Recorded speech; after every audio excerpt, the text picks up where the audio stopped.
Chào mọi người, nhân dịp lễ tình nhân, hôm nay Hà Thanh tiếp tục giới thiệu món ăn sau. Cá hồi sốt mật ong chanh dây.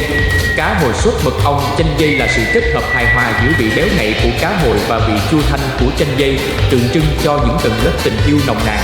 Nguyên liệu: 2 miếng phi lê cá hồi, mỗi miếng 200g, 3 quả chanh dây, 10g bơ không muối, 1 bó măng tây, 5 quả cà chua bi, 1 nhánh thì là, muối, tiêu đen, đường, dầu ô liu, mật ong.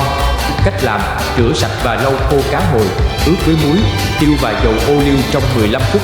Múc phần thịt chanh dây ra và lọc qua rây để lấy nước cốt. Đun nhỏ lửa nước cốt chanh dây trong một nồi nhỏ với đường và mật ong cho đến khi hơi sánh lại. Sau đó cho bơ vào và khuấy đều để tạo độ bóng. Chảo cá hồi trên lửa vừa khoảng 3 phút mỗi mặt cho đến khi da giòn nhưng phần giữa vẫn còn hơi hồng.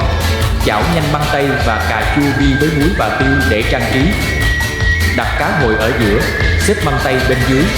Dưới nước sốt chanh dây vàng lên trên và trang trí với thì là.